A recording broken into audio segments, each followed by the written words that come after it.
semuanya, selamat siang. Apa kabar teman-teman hari ini? Saya berharap kalian semua dalam keadaan sehat dan dalam lindungan Allah Subhanahu wa Ta'ala.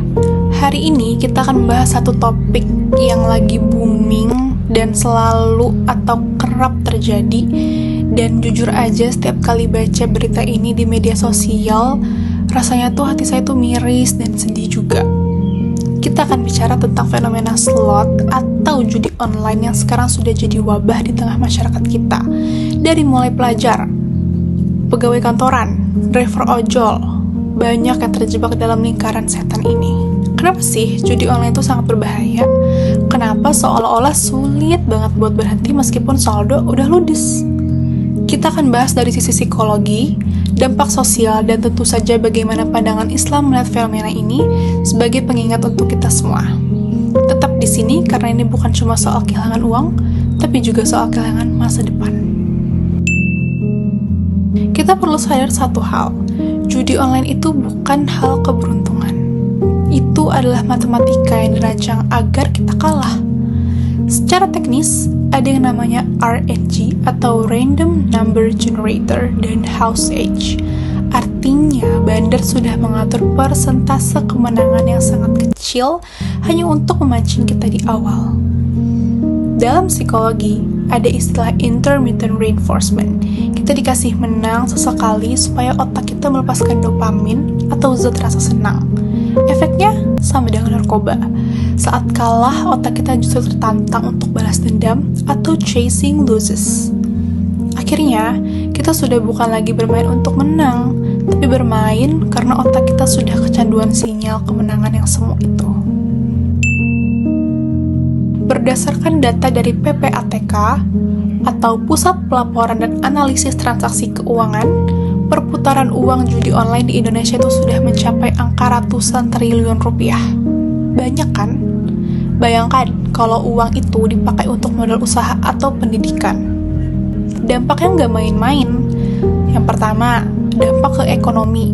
Banyak keluarga hancur karena uang belanja atau uang sekolah anak dipakai buat deposit. Yang kedua, kriminalitas. Banyak kasus pencurian hingga penipuan berawal dari keinginan mencari modal judi. Yang ketiga, kesehatan mental.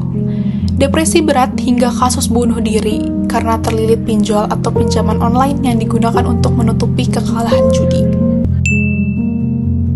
Sekarang, mari kita lihat dari kacamata iman kita sebagai muslim. Di dalam Al-Quran, surah Al-Maidah ayat 90, Allah Subhanahu wa Ta'ala sudah berfirman dengan sangat tegas, "Wahai orang-orang yang beriman, sesungguhnya minuman keras, berjudi, berkurban untuk berhala, dan mengundi nasib dengan anak panah adalah perbuatan keji dan termasuk perbuatan setan. Maka jauhilah perbuatan-perbuatan itu agar kamu beruntung." Islam menyebut judi sebagai maisir atau dilarang keras. Kenapa dilarang keras? Karena judi adalah cara mengambil harta orang lain dengan batil atau cara yang salah. Harta yang didapat dari judi itu tidak berkah. Sekali kita makan uang haram, hati akan menjadi gelap, doa sulit dikabulkan, dan rasa senang akan hilang dari rumah tangga. Rasulullah SAW juga mengingatkan bahwa setiap dagingnya tumbuh dari harta yang haram, maka api neraka lebih berhak menyentuhnya. Judi bukan sekedar dosa pribadi, tapi penyakit yang menghancurkan tatanan sosial yang ingin dibangun Islam. Teman-teman, berhenti judi itu nggak mudah, tapi bisa. Caranya, akui kesalahan, jangan cari alasan buat cari tambahan, buat cari rezeki. Karena judi bukan sumber rezeki. 2. Putus akses. Hapus semua aplikasi, blokir situsnya, dan ganti nomor jika perlu. Ketiga, mulai membuka diri. Cerita ke keluarga atau orang terpercaya. Jangan dipendam sendiri karena tekanan utang bisa bikin gelap mata. Yang keempat, bertaubat. Kembalilah kepada Allah, minta kekuatan karena hanya Dia yang bisa membolak-balikan hati kita. Teman-teman, rezeki itu sudah diatur. Allah sudah menjamin jatah kita, asalkan kita mencarinya dengan cara yang halal.